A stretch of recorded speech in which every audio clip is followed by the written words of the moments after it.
Yes. आदरणीय साथियों, कई सरपंच निर्विरोध चुने गए। अनेक चुनाव के बाद जीतकर सरपंच बने। ग्राम पंचायतों के सरपंच ही पंचायत समितियों के सदस्य बने एवं उनमें से प्रधान व उप प्रधान अप्रत्यक्ष रूप से निर्वाचित होते रहे। सब पंचायत समितियों के प्रधान, सांसद व विधानसभा सदस्य जिला परिषद के सदस्य बनते रहे। उन्हीं में से जिला परिषदों के प्रमुख व उप प्रमुख चुने जाते रहे हैं। न केवल राजस्थान राज्य में ही अपितु देश के अधिकांश राज्यों में पंचायती राज व्यवस्था की स्थापना के आरंभ के वर्षों में इन संस्थाओं ने ग्रामीण विकास की दिशा में अच्छे परिणाम दिए। लेकिन कुछ वर्षों बाद किन्हीं कारणों की वजह से पंचायती राज संस्थाएं अपने सौंपे गए उत्तरदायित्व को सही ढंग से निष्पादित करने में असमर्थ दिखाई देने लगीं। अर्थात ये संस्थाएं अपेक्षित परिणाम देने में असफल रहीं। इसका सबसे बड़ा कारण इन संस्थाओं के पास वित्तीय साधनों की कमी रही।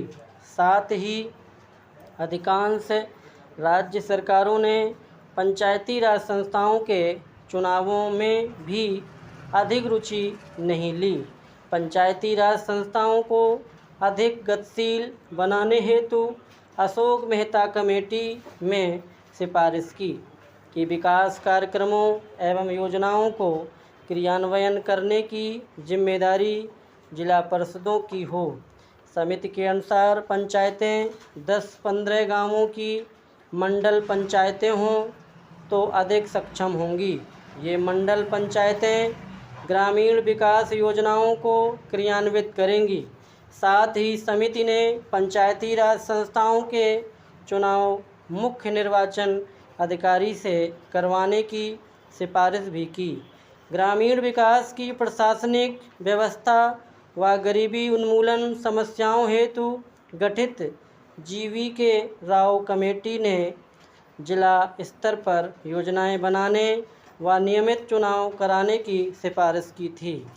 देश की पंचायत राज व्यवस्था को सुदृढ़ व पुनर्जीवित करने हेतु गठित डॉक्टर लक्ष्मीमल सिंघवी कमेटी ने ग्राम पंचायतों को अतिरिक्त वित्तीय साधन देकर अधिक सक्षम बनाने पर बल दिया तथा साथ ही पंचायती राज संस्थाओं को संवैधानिक मान्यता दिए जाने पर भी विशेष बल दिया। देश में पंचायती राज संस्थाओं की बिगड़ती हुई स्थिति को ध्यान में रखते हुए पूर्व प्रधानमंत्री श्री राजीव गांधी ने पंचायती राज ढांचे को सुदृढ़ बनाने की कल्पना की थी और उन्होंने पंचायतों को अधिक अधिकार सौंपने तथा महिलाओं और कमज़ोर वर्गों की इन संस्थाओं में अधिक से अधिक भागीदारी देने की परिकल्पना की थी। हमारे वर्तमान प्रधानमंत्री के प्रयासों से अब यह संभव हो पाया है कि इस संबंध में शुरू किए गए प्रयासों तथा राष्ट्रपिता महात्मा गांधी जी के ग्राम स्वराज के स्वप्न को साकार बनाने की दृष्टि से संविधान में 73वें संशोधन की कुछ महत्वपूर्ण बातों का जिक्र करना चाहूँगा। पंचायती राज संस्थाओं को प्रथम बार संवैधानिक दर्जा दिया गया। सभी राज्यों में पंचायती राज की त्रिस्तरीय पद्धति लागू की गई। लेकिन जिन राज्यों की जनसंख्या 20 लाख से कम है वहाँ बीच के स्तर की इकाई गठित करने की मर्जी राज्य सरकारों पर छोड़ी गई है।